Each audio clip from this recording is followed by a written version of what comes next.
Hello everyone, welcome to the JW Review. My name is Mike Felker and this is the weekly podcast where we review Watchtower articles and compare them to what the scriptures teach. This week we are going to finish up the May 2021 Watchtower Study Edition, and we're going to look at Study Article 19 titled Nothing Can Make the Righteous Stumble. So there are other articles in this Watchtower that I'm not going to be able to get through. I'm trying to get caught up. And so I'm going to actually skip the rest of the articles after this one for this issue, and then we'll get caught up in the June Watchtower Study Edition next week. So let's go ahead and get into this article. And of course, if there are other things you want me to discuss related to the other articles that I don't get to, feel free to send me a message, comment, and I'd be happy to go over any points that I missed here. So let's look at the key text here. It is Psalm 119, 165, which says, "Those who love your law have great peace, and nothing causes them to stumble."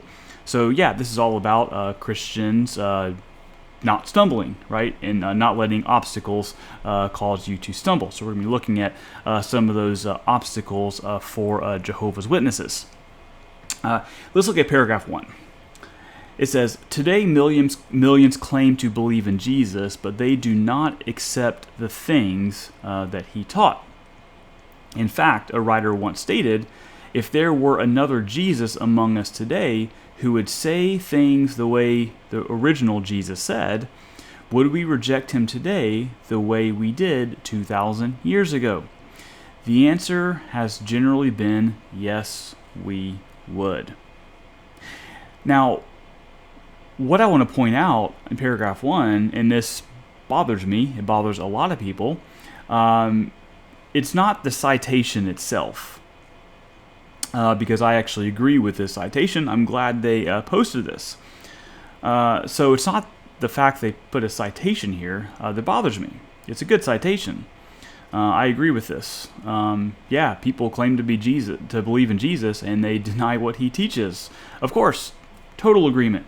And people today would reject Jesus if Jesus came on the scene, even people who claim to be Christians, right? Okay, we're good there. The problem is, why are they making a citation like this and not citing their source? There is no source cited here. I want to know who said this. I mean, they do this with some regularity. In fact, they almost never cite the source.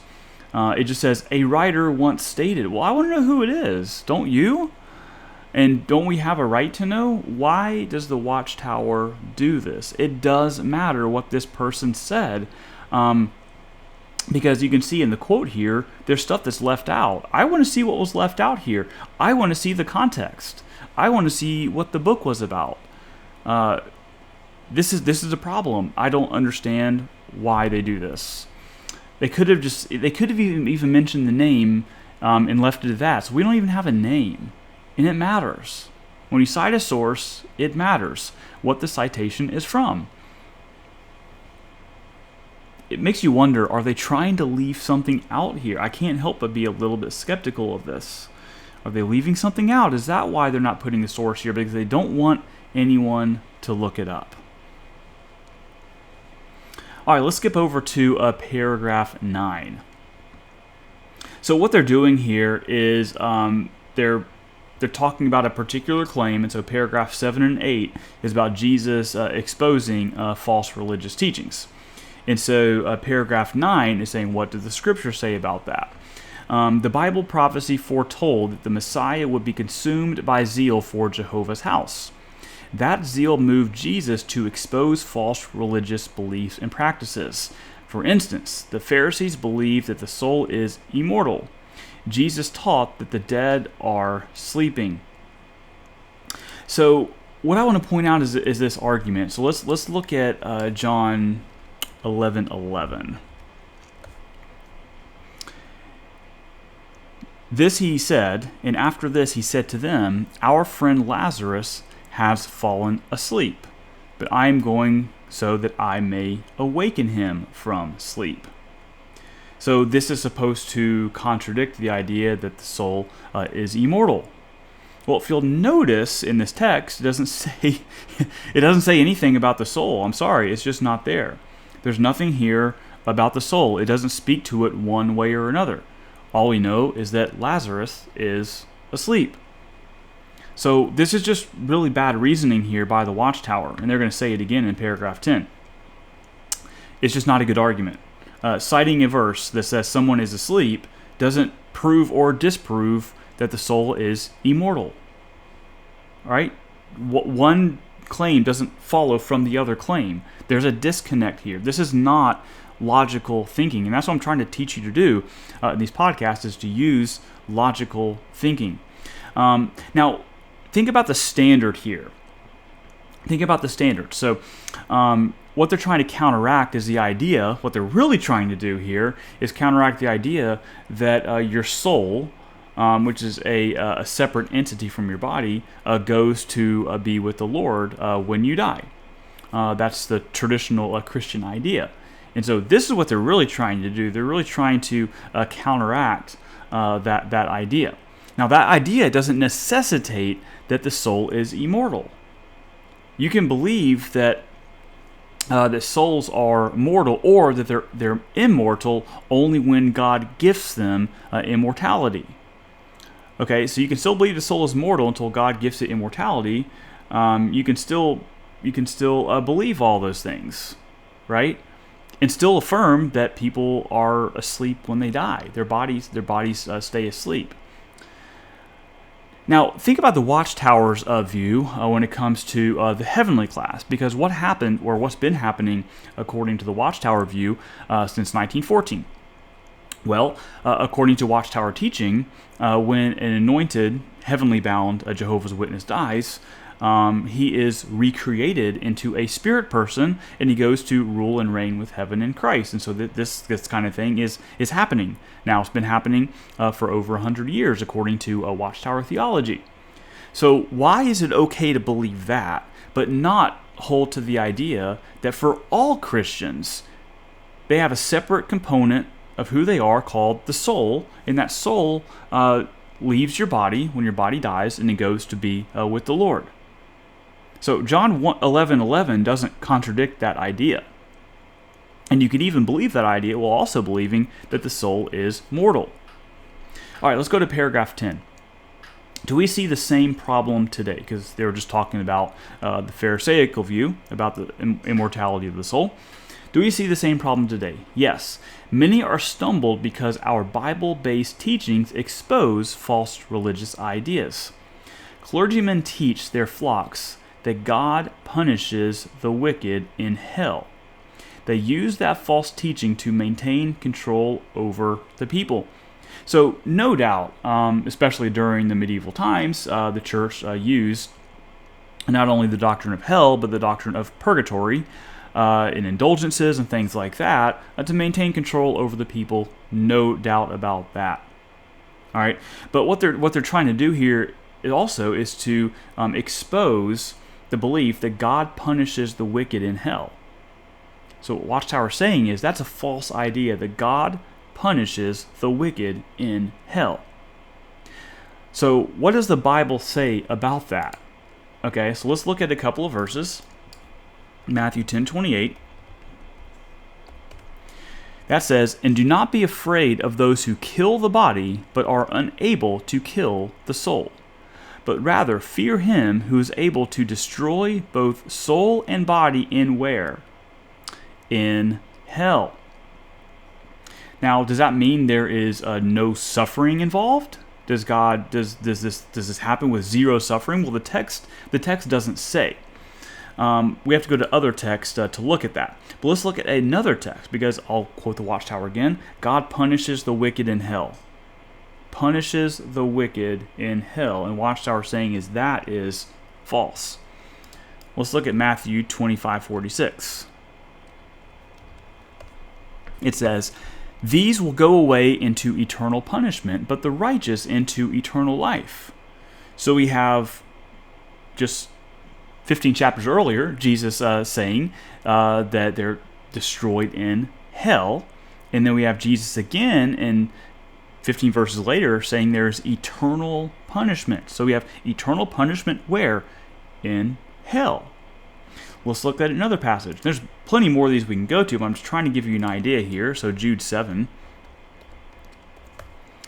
It says, just as Sodom and Gomorrah and the cities around them. Actually, let's back up a little bit. Let's go to verse 6. And angels who did not keep their own domain, but abandoned their proper dwelling place, these he has kept in eternal restraints under darkness for the judgment of the great day.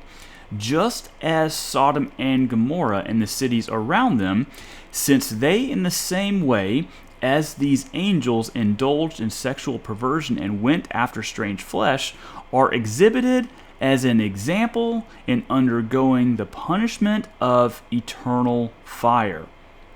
So you see that? Those are an example.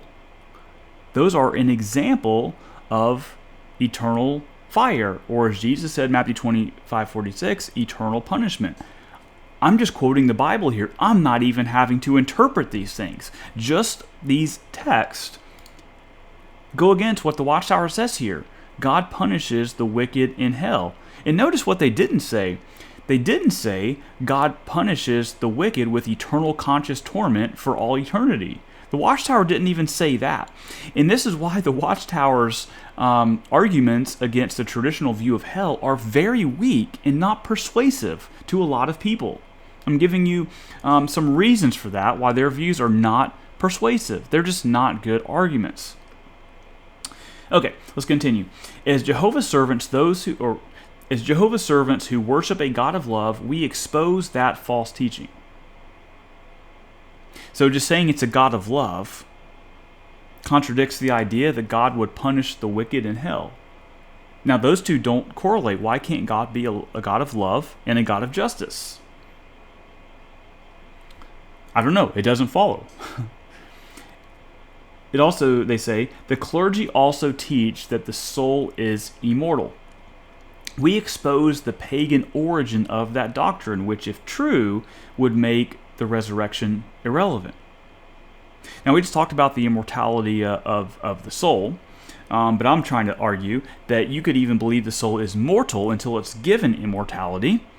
You could believe that, right? And also that your soul goes to heaven with the Lord, while also denying that the soul is immortal. So you can agree with the Watchtower here, while also agreeing, or not agreeing, but saying or believing that your soul goes to be with the Lord when you die. Now, why would anyone believe that? Well, isn't that a pagan teaching? Well, look at Revelation chapter 6, verse 9 and 10. It says, when the Lamb broke the fifth seal, I saw underneath the altar the souls of those who had been killed because of the word of God, and because of the testimony which they had maintained. And they cried out with a loud voice, saying, how long, O Lord, holy and true, will you refrain from judging and avenging our blood on those who live on the earth? And a white robe was given to each of them, and they were told that they are to rest a little while longer, until the number of their fellow servants and their brothers and sisters who were to be killed, even as they had been, was completed also. So these are people who have died. They've been killed. So their body's in the ground or wherever their body is.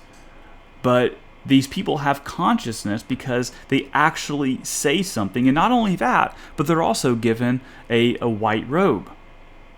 So it seems to indicate, even though this is a book about symbols, and I totally get that, but it does seem to lend some credence, at least, to the idea that you can go to be with the Lord in heaven after you die. That's where your soul can go. Let's look at another one. Philippians 1:20. Paul says, according to my earnest expectation and hope, that I will not be put to shame in anything, but that with all boldness Christ will even now, as always, be exalted in my body, whether by life or by death. For to me to live is Christ, and to die is gain.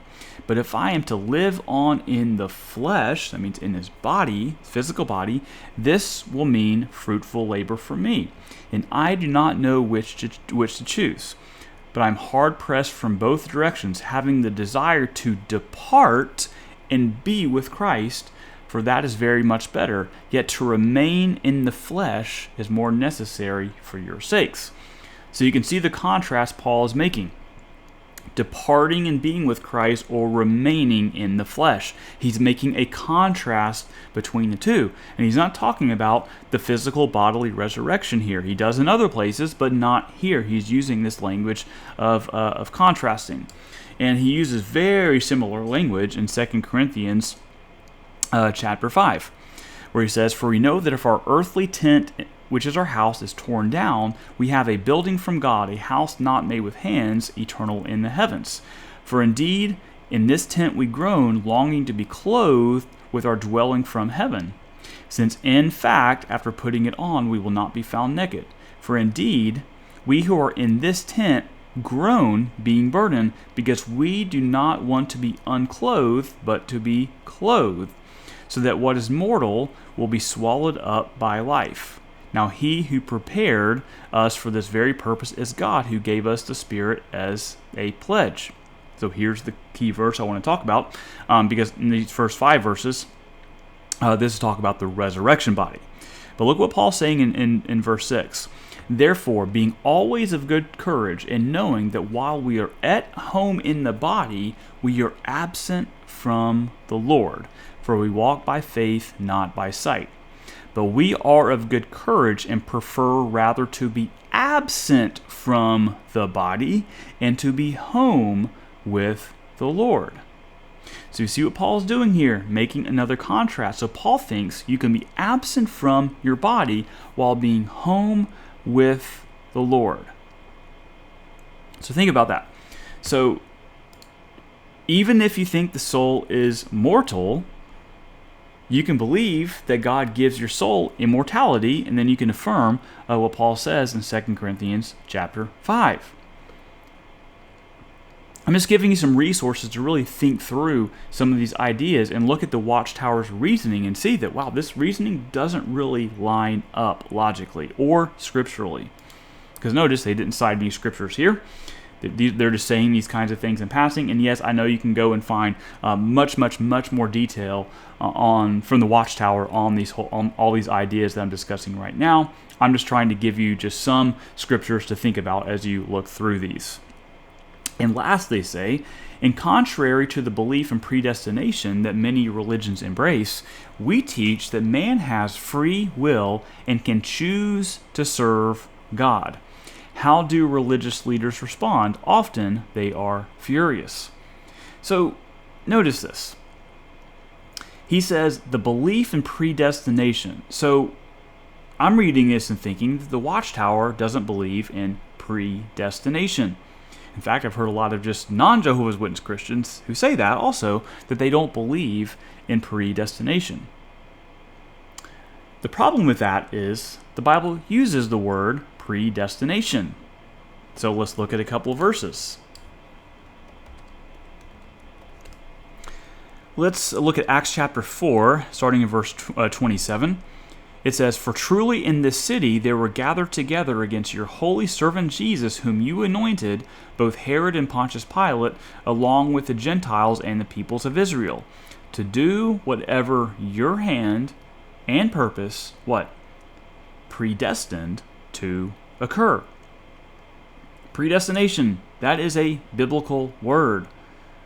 So Herod, Pontius Pilate, the Jews, these Gentiles, people of Israel, God predestined them to crucify Jesus, to betray him. This is all part of God's predestined plan. Let's look at Romans 8:29. It says, let's start in verse 28. "And we know that God causes all things to work together for good to those who love God, who are called according to his purpose. For those whom he foreknew, he also predestined to become conformed to the image of his Son, so that he would be the firstborn among many brothers and sisters. And these whom he predestined, he also called. And those whom he called, he also justified. And these whom he justified, he also glorified." So in Acts chapter 4, this was talking about a grand event that was predestined.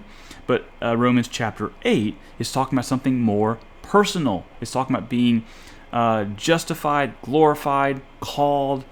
All of this lingo related to salvation, and predestination is put there. Let's look at one more. Ephesians 1, verse 5. It says, He predestined us to adoption as sons and daughters through Jesus Christ to Himself, according to the good pleasure of His will. And then verse 11, it says, In Him we have also obtained an inheritance, having been predestined according to the purpose of Him who works all things in accordance with the plan of His will. So does God just predestine some things, or does He work all things according to the plan of His will? Well, the text says all things. God works all things. Whatever God's plan and will is, God works all things after the counsel of that. You have predestination here.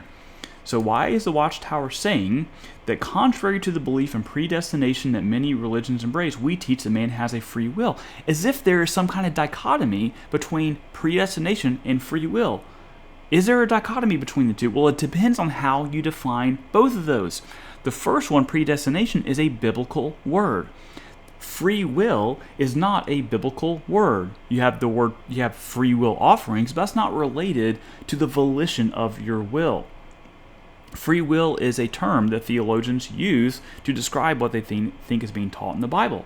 Now, does man have a will? Yes, of course he has a will, and of course people make decisions. Go back to Acts chapter 4.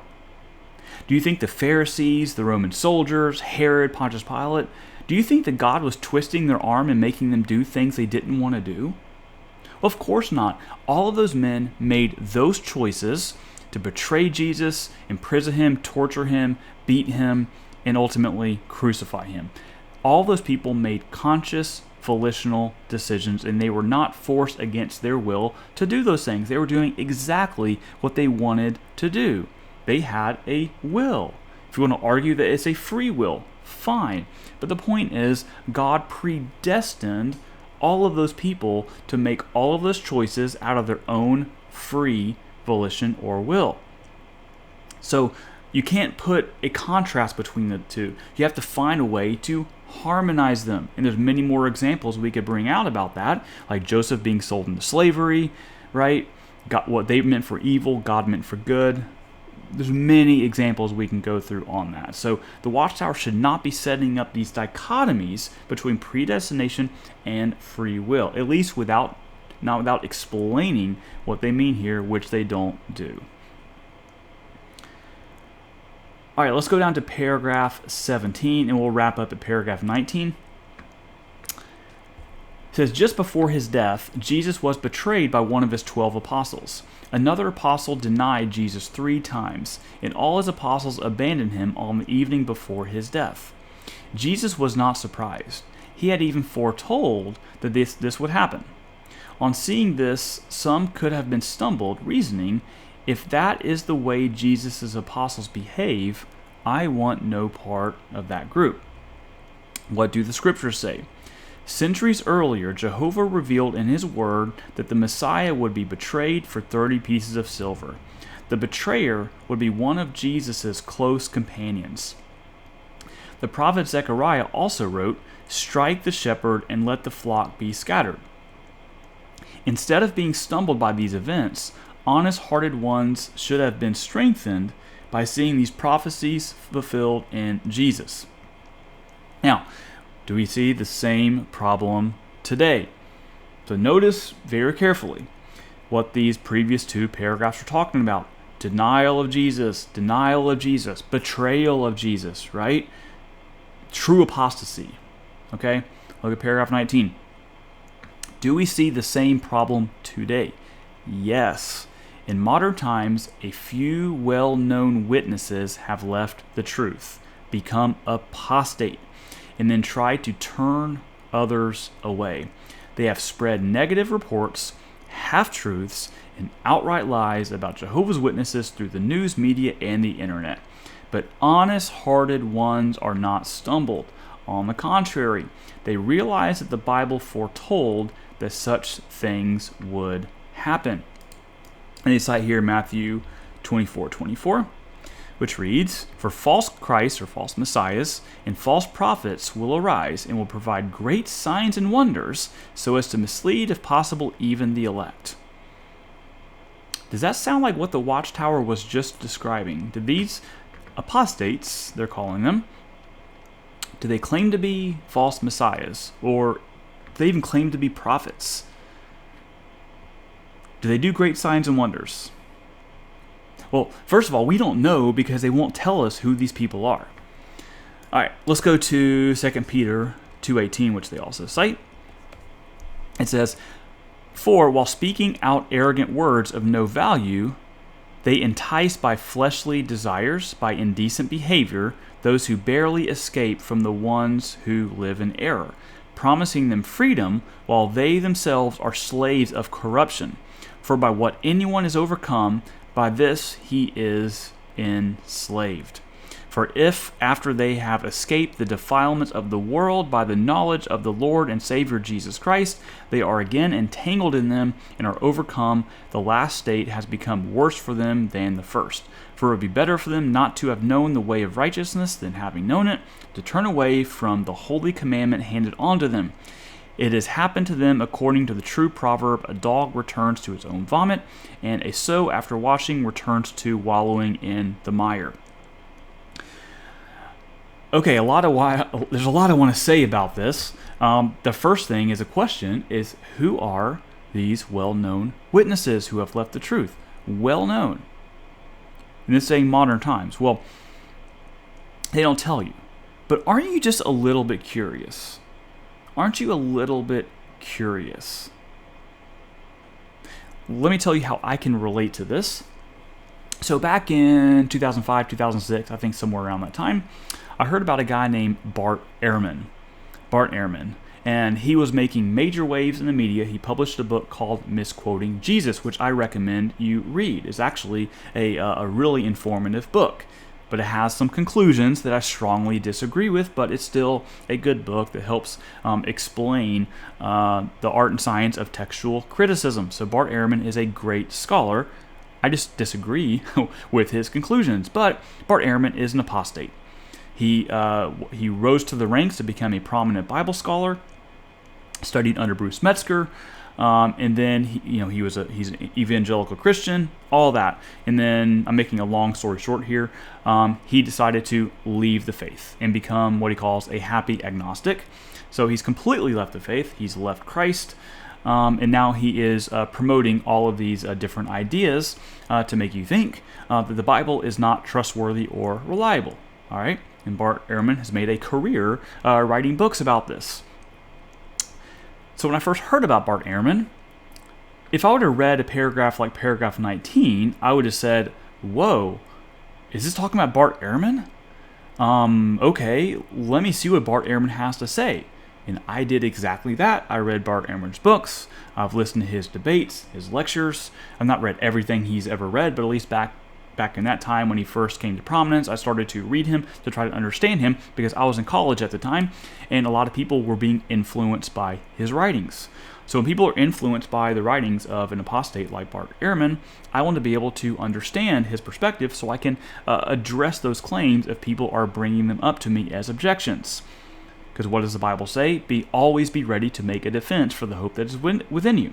So if people want to ask me, what do I think about Bart Ehrman? What do I say? Do I just say, "Oh, well, Bart Ehrman is just speaking negative reports, half-truths, and outright lies. Don't listen to him"? Are people going to be convinced by that? I don't think they generally are, which is why Bart Ehrman has made a huge impact on his audience.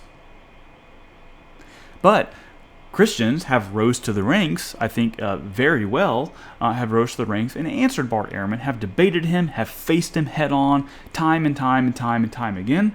Bart Ehrman is a great debater. He's a great scholar, so you will meet your match if you go up against him, but I think Christians have done so really, really well. If you want to see an example of that, look at Dan Wallace's debate with Bart Ehrman. I think Dan Wallace addresses Bart Ehrman very well and convincingly. Not everyone agrees with me, but my point is, we face these guys head on, these apostates who leave the faith blatantly. for various reasons, and they start to promote their ideas, we face them and we answer them. We have no problem with that. I'll write you a whole list of people to check out, right? But what does the Watchtower do? And who are they talking about? Well, we don't know. But you know what this does? This makes people start to think for themselves and wonder, why are they not telling me who these people are, and why are they not answering their objections? Are they afraid of them, or like what's going on? I mean, if I was a Jehovah's Witness, that's what I would be thinking about, is why are they telling me these things are half-truths without even telling me what the half-truths are, so I can check this out for myself? Now, who are they talking about? They're probably talking about guys like Raymond France, a member of the governing body, who was eventually disfellowshipped for questioning the teachings of the religion, and he wrote several books. He has since passed away a few years ago, but he wrote several books, made a huge impact that the Watchtower has completely ignored. Completely ignored. I don't think they've answered a one of his claims. Maybe very, very indirectly, but I would like to even see one example where the Watchtower has answered the arguments of Raymond France. He wrote a book called Crisis of Conscience, which is basically his story of his exit from the religion. A very long story. I would highly recommend you read that. And there's also In Search of Christian Freedom, which is more dealing with the theological aspects of the religion. So the Watchtower could be talking about him. Now, more recently, a guy named Rolf Ferruli has left the religion. I'm pretty sure he was disfellowshipped. I don't think he's given the official report on that. The reports I've read is that he said he would get disfellowshipped, so my guess is he probably did. So you can look up Rolf Ferruli and find out more about that, but he was a very prominent Jehovah's Witness scholar who defended their religion, wrote books defending their religion. But what happened was he decided to publish a book that was critical of some aspects of the religion. Okay, but in that same book, he actually defended the religion as the one true religion. But he had some things that he wanted to point out to correct the Watchtower. Okay, so he obviously published that book, and you can imagine what happened to him. But is Rolf Ferruli an apostate? Because remember, he actually defends the Jehovah's Witnesses as the one true religion. But he questions something. So, for example, he questions the governing body and thinks that they have really overstepped their ranks. Is that what makes somebody apostate? Or is apostate or apostasy the idea that you have left Jesus Christ? That's what apostasy is leaving Jesus Christ. So what I want to encourage you to do is when you see statements like this from the Watchtower in paragraph 19, question it and ask yourself, why are they not elaborating on this? Why do they time and time again talk about false apostate ideas, half-truths, things like this, but not give you the tools and resources to actually investigate it and come to your own conclusion? In the last review I did, I talked about this some, where they mentioned the example of Luke, who actually investigated to write his book. And when you do investigations, if you're a researcher or a journalist, you research both sides and come to the best conclusion you can on a matter. So don't be too fast to dismiss someone just because the Watchtower says they're an apostate. Maybe they might have something valuable to say. I mean, in the case of Bart Ehrman, who I brought up before, he does have some very valuable things to say. He has some very wrong things to say, but he has some very valuable things to say. So don't throw out the baby with the bathwater.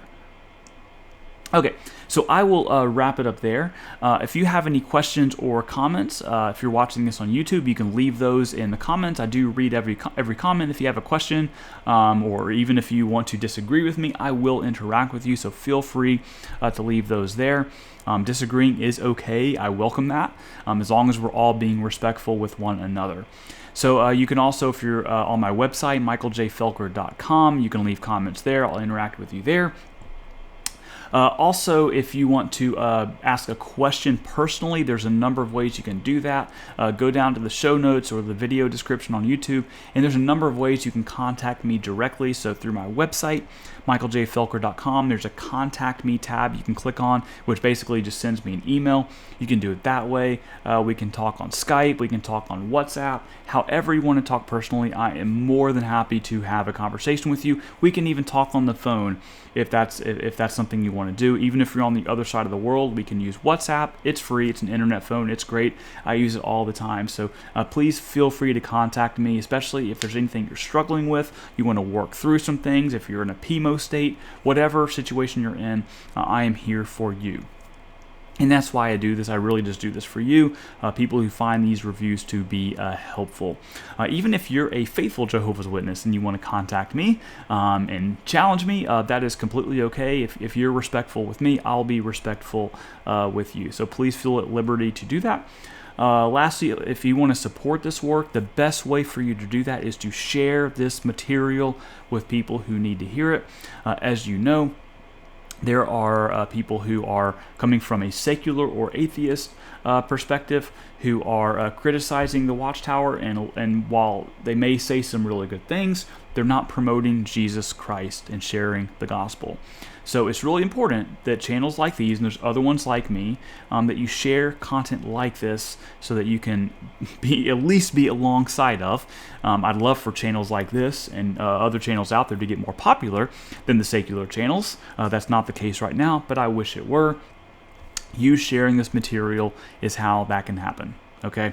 Another way for you to support this is by leaving me a review in iTunes. Leave a 5-star review. If you do that, that really helps the algorithm. So if people are in the iTunes store searching for podcasts related to Jehovah's Witnesses, mine will pop up because you reviewed this and you left a 5-star review. That helps break through the algorithm. So maybe they can discover me before they'll discover one of the secular channels. Lastly, and least of which, if you want to support this work financially to help me keep the lights on, you can do that by becoming a monthly supporter on Patreon. So there's a link down below or in the show notes where you can click on that. You can donate $5 a month, $20 a month, whatever you want to do. Every little bit helps. I really do appreciate all of my supporters. Thank you so much for your continued support. So I'm going to leave it there, and we will wrap it up now. And next week we should be starting the June 2021 Watchtower Study Edition. But again, if you have questions about these other articles, there's whole articles about witnessing and challenges witnesses face in their witnessing encounters and their ministry. There's a lot of stuff there. If you have questions about that, let me know. I'm not trying to avoid it, but I'm just trying to get caught up. So next week, I'm going to get caught up as long as I can do this next week. So I'll wrap it up there. Thank you all so much for watching, so much for listening. Hope you have a great week, and we will see you next week. For more information about Jehovah's Witnesses and other topics, please visit michaeljfelker.com. There you can also reach me directly to submit questions or comments to be covered on the JW Review. To subscribe to this podcast, please go to iTunes and search for the JW Review.